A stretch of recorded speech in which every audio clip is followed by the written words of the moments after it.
Hi, welcome back to Ladies Talk. Now, we're going to be talking about, are you happy in the UK? There's some surveys saying that black people are not happy in the UK. So when we come back, we're going to be speaking about that. Before we do that, we're going to go to Ramel, London, to find out exactly what's happening on the streets of London and what your thoughts were about our subjects today.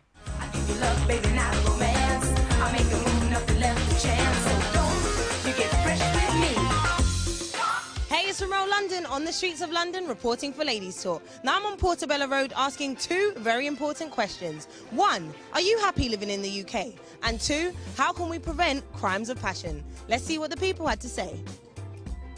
Thank you for allowing me to sit with you. Hello. Hello. We're talking about living in the UK. Are you happy being in the UK? Yes, I am. Is there any reason that makes you, comfortable and happy living here? Well, I was born here, and I think as time has progressed, it's got a lot better for cultural communities. And there's no, we're not at war really with anybody, even though we've had our incidents and that we're relatively got peace. I think it's the best place to live. I've lived abroad, I've travelled, and there's nowhere like London. It's diverse, it's a bit bohemian chic, we're accepting of all types of people, colours, creed, age. Yeah, I'm quite happy actually. Living in London is for me, it's probably one of the most pleasant places to live. I can't call anywhere else on the planet home. This is it, right here in Ladbroke Grove. This is my home. Definitely not. It's quite hard to raise young teenagers. Place to be, especially living in London, but I'd like to explore and go to other places. There's a lot of things happening, which is probably drugs and alcohol, and young people be left behind. Nobody help them. It's like they're targeting the black young people. Living in the UK is okay. I mean, you've got opportunities out here. I think the government make things difficult, but that's about it, really. I mean, it's okay. I mean, it could be worse. I'm happy living anywhere. I live in the world. I don't live in the UK. I live everywhere. My spirit goes everywhere. Actually, I think London is a really interesting city in terms of cultural activities and this kind of stuff. And my family has been living here for 10 years. We're also talking about crimes of passion. It's been kind of realised that a lot of people do kill out of passion, so they say. So what do you think about that? It's quite a serious situation. I do know of people that have experienced domestic violence quite obviously, and it's quite, I don't want to make too much of a harsh comment, but some things are not being dealt with to prevent these situations from occurring in the first place. So in a way, what do I think of it? I think it's destructive. I just think that's a real get out when they say crime of passion. When a man kills his wife because he loved her so much he doesn't want anyone else to have her, or a red switch just went off in his head for like 30 seconds. I think it's a real cop out. I think these people are sick. They need help. I think anybody that stays in a relationship, any woman that stays in a relationship that's abusive, whether it's physical or mental or mentally, really needs to get help. If you love someone, I think the last thing you'd want to do is kill them. So for me, that makes no sense. And people that do these kinds of things, that's no excuse. There's just no excuse.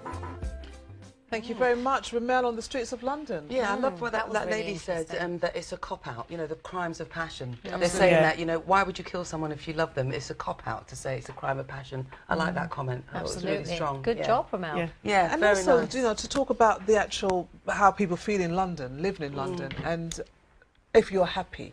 Would you look at your lives right now and say, if this was to be your life now, would you be happy? Jackie? Right now, happy-ish, because I've still got so much more to do. I still have so much more to do. I'm happy. I work on this smile. This is some work because I have to, because to me, I think that I have got so many dreams that I want to achieve. So I would say that ish. Happy-ish. Jasmine? I think if you look at our media, it can be really depressing because all we hear about is negative stuff in London when it comes to anything to do with black culture. But there is so much amazing stuff going on that people don't talk about, which is why a show like this and more media talking about the great things that the black community doing would be much more positive. But yeah, generally, I think London gives you opportunities that you wouldn't find in the rest of the world. I am happy. I travel a lot and I see what we're able to do in this city that other countries don't have. I mean, not just our things like free health, health and all the opportunities. But, you know, you don't actually have to have any money to enjoy yourself in London at the weekend. There are so many free events everywhere. Like, honestly, I don't think there's a reason to be miserable in London. What about you, No, I don't. I'm happy. On the whole, very happy. Yeah, don't get me wrong, wish I had more time on my hands and more money to then spend on the new time that I had. And on the whole, very happy. Very happy. But the statistics are saying that people don't feel good and they don't feel... Yeah, but in that clip that we saw, everyone said they were I'm only going by the fine. surveys saying that people don't feel optimistic about things. I mean, if you think about your life, when we were growing up in the 80s, right? It seemed like everything could be possible. Then you get to the 90s and you're just about living it out. And then you get to 2000 and you think, wait a minute, we seem to have gone back. If you look at television, you look at media, we don't exist. So the young kids growing up are looking around thinking, wait a minute. We exist a lot more than we used to, I think. No, I don't think so. I mean, in certain I don't programmes, think so. I think it depends on which broadcaster you look at. Because actually, in the main broadcaster in this country, yes, we might have had more of a presence with more full black and ethnic programming. Yeah. But actually, when you think of the actual Freeview channels and everything that we have, I think that a lot of the media is represented. You can't watch a news programme these days without seeing an ethnic face as a newscaster. I think, you know, we are pretty well represented. And I think that's wrong as well, Jazz. You can't... That's news programmes, you know, but what about your prime time Saturday night programmes? And I think that's where Andrew's hosting something. Alicia, you know, come on, we can't Reggie just pin it on Yates one person. hosts stuff. Yeah, but Reggie Come on. Yates and Alicia Dixon have both been in the press saying Absolutely. that they're the only black person. I personally think the figure, and I will say my ish, this is my ish, all right? Why I'm saying a happy ish. I think the figures and what they're talking about, when we look at it, and when we look at unemployment rising, youth feeling that they haven't got a lot of opportunities, hope, you know, a lot of it is diminishing, double-dip recession. So I can understand where that figure comes from. And also, you know, we have a lot of lost children. Look at the crime that's out there. Yes, there are a lot of young youth that are achieving great things, but you never see it in the media. You may see it in the voice. You're about to see it. You're about to see it because you know the New Nation used to do the 100 most powerful. Well, they're doing a huge story on young black achievers, and there is a really big list of them that are out there. It's just that we're not hearing about them. And that's really important. And I think that, you know, just to sum this up, is that people are happy and finding less to be happy about. Once upon a time, you find small things to be happy about. People are just grateful for their health.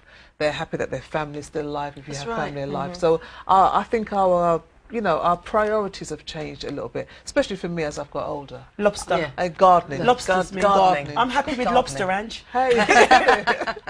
When we come back after the break, we're going to be speaking to filmmaker Femi Oyeniran, who is going to be telling us a little bit about his film. No, he's going to be telling us a lot, because it's a lot when we come back.